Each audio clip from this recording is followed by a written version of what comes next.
Welcome to A Student of Leadership, a micro-podcast where leaders are made one habit at a time. Hosted by Rob Adams, a leadership veteran with 30 years of experience, this podcast explores key concepts that define exceptional leadership. Each episode delves into a powerful word or strategy, offering practical insights and real-world stories. Whether you're just starting out or an experienced executive, join Rob as he guides you in learning, growing, and leading with purpose.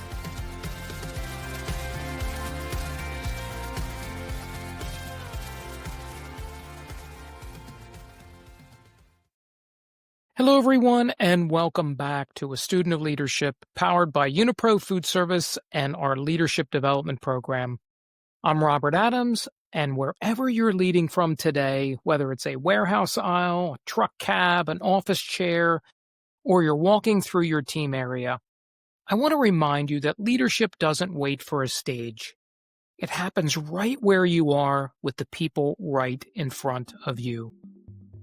This is the leadership table, where leaders in the food industry come together to grow through honest conversation, practical habits, and meaningful connection.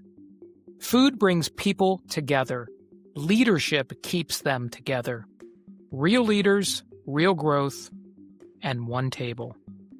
Today we're talking about digital transformation in the food industry, but not the way most people and most companies talk about it.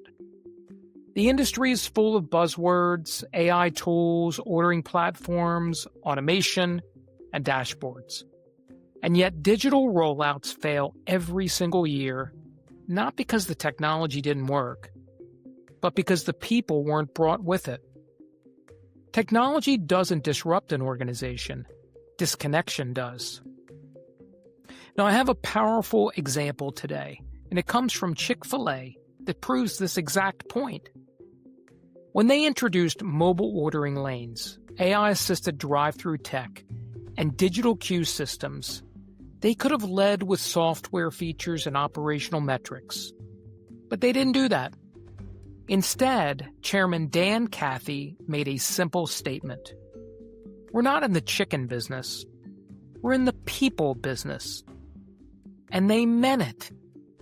Their leadership message wasn't, here's the new system, use it.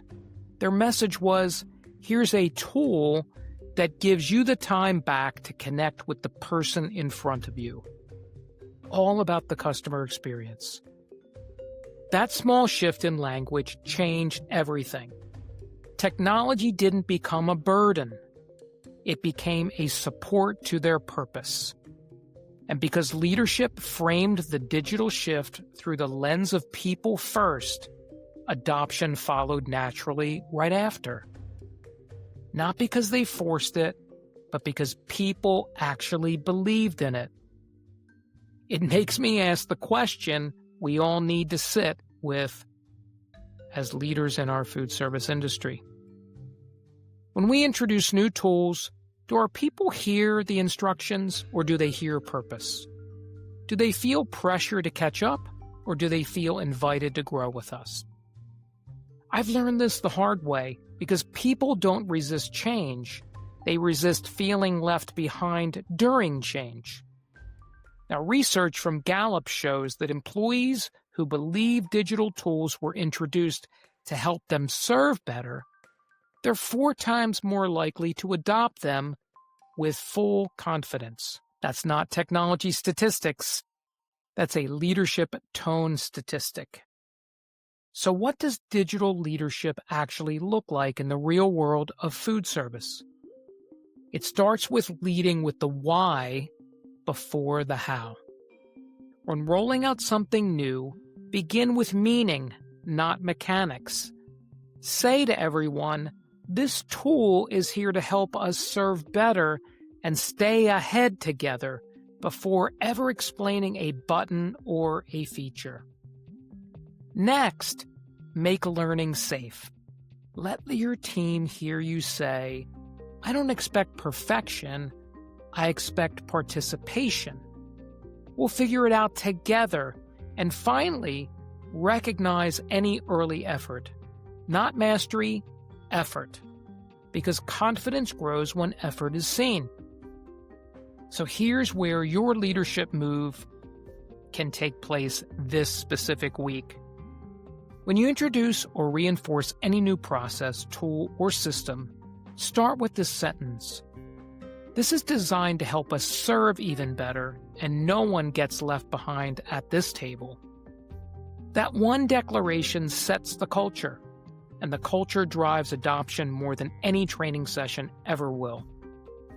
If today's message reminded you of another leader in this industry who's navigating change, invite them to our table. Send them this episode and say, this is the kind of leadership we're building here. That's how a movement spreads, one real conversation at a time. Let's remember that food gave us roots, leadership gave us purpose. Real leaders, real growth, one table. In the next episode, we'll explore how resilient teams are built, not by working harder, but by learning how to reset and respond to disruption without losing heart. This is Robert Adams, your micro podcast host from a student of leadership, powered by Unipro Food Service and our leadership program. And I'll see you next time. Take care, everybody. Thanks for tuning in to this episode of The Student of Leadership. Leadership is about who we become and how we help others grow. If you found value in this podcast, share it with a fellow leader and connect with Rob on LinkedIn or leave a review. New episodes drop weekly, so don't forget to subscribe to stay connected. Until next time, keep learning, growing, and leading with intention. Remember, great leaders are made one habit at a time. See you next time on A Student of Leadership.